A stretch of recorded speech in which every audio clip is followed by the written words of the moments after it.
jokes and everything, I did want to share with everybody in the audience tonight some very exciting news that I learned recently. I think it's very exciting. We have made a huge step as a species in terms of our technology, because scientists have managed to teleport a cryptogram to a satellite in orbit instantaneously using the process of quantum entangled particle pairing. I know. It's a pretty big deal. I don't have a joke for that. I honestly don't fully understand what it means. I just like starting off with that because I'm pretty sure that I look exactly how that sounded. So you're welcome. I just wanted to prove a few first impressions completely correct. That's all I wanted to do. This guy looks like he's full of space facts. I am. That's what some of you might have been thinking. The rest of you might have been thinking, wait a minute, if he's here, who's teaching all of the night classes on how to use Excel?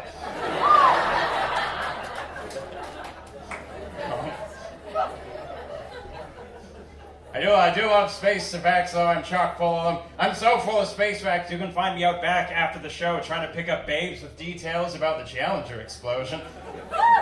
See, the problem was the O-rigs and solid rocket launch boosters. They weren't rated for the cold temperatures on launch day, and they couldn't seal. They couldn't get flexible when things got hot, and I can get flexible when things get hot.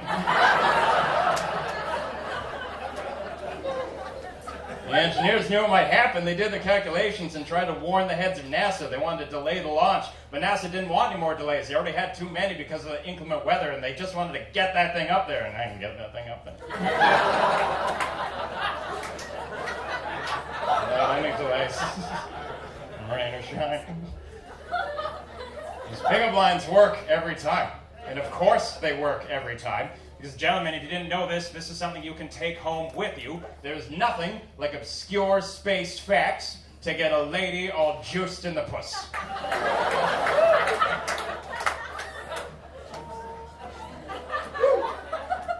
I like to think I might have had one or two dudes convinced to try those pickup lines until I used the phrase juiced in the puss. And then everyone in here was just like, oh, he's never even seen a vagina. Know how to describe them properly. Some of you might have gotten squeamish at that phrase, juice in the puss, but if you brought a boyfriend or husband here, guaranteed he's using it again, guaranteed. It's too fun not to say. He's going to try to be respectful about it, though. He's going to be low-key and say it under his breath or something when you guys are getting busy. And you're going to be like, what the fuck was that? And he'll try to cover for it by saying something else and be like, down there reminds me of the first dew upon the petals of a wild rose. And you'll just be like, ooh, that was kind of lovely. But in his head, he's being like, there's so much fucking juice in that puss. Oh.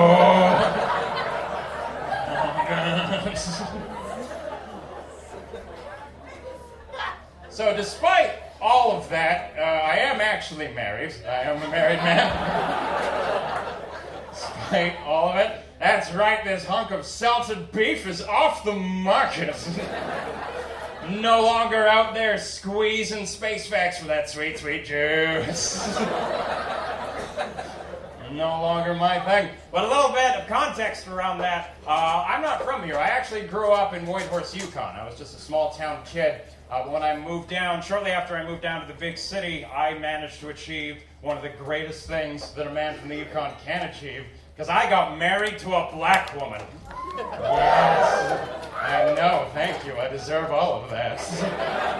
I'm as surprised as the rest of you. I didn't expect that for myself. It's the best. You have to understand why that's so special, especially to me, considering where I'm from. Because, don't get me wrong, the black community exists up north, and he's a super cool dude. But on that, not very special. It can make it a bit weird when I go home to visit friends and family, though, because I'll run into people that I haven't seen since high school that I grew up with, and they've never interacted with a black person in their lives. So sometimes I'll get the weirdest and most ignorant questions.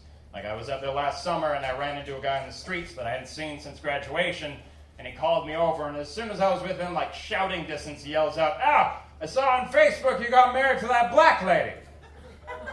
Okie dokie. It's a weird way to open a conversation, my friends. Okay, and so I was like, all right, yeah, it's going well so far. We're enjoying it. But he was supportive, to be fair. He was like, right on, man, like, right on. So, like, does that mean you get to say the N-word now? No. It doesn't. Here's something I never thought I would need to explain to anybody, but the least likely person in the world to use the N-word is a white man married to a black woman. Thought that would be pretty clear. And also, that phrasing, get to say the N-word, wasn't really waiting for my chance, thank you. It's not like I woke up on our wedding day, looked over to her, and was like, today's the day! Excited as you are.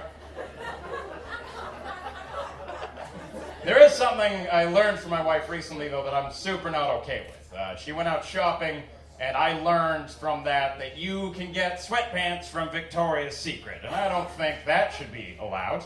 I don't think that's okay. Ladies, you want to treat yourself, you can't go out to Victoria's Secret, known for its high-class lingerie, get that bag that says Victoria's Secret on it, which if you didn't know is an adult Happy Meal. That's what that bag means. Something with fun and treats that come out of that bag. And you get home, your boyfriend sees it and gets all excited, and you proceed to pull out the least fuckable garment in the entire world.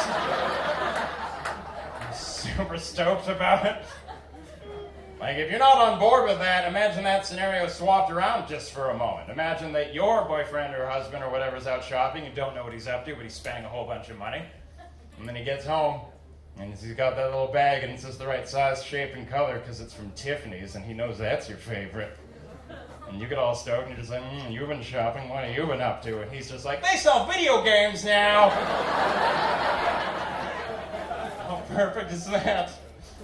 I gotta get out of here, but before I go, I wanted to part with you with a really dumb joke. Do you guys like really dumb jokes? You like stupid jokes? Fantastic, here it is. If I had a choice of career, I think I would have chosen to be a veterinarian that specializes in lizards. Because then I could have a vet practice and call it a reptile dysfunction. You're goddamn right. You're goddamn right. That's a great joke. Thank you so much. I've been Gavin Clarkson. Goodbye. Woo!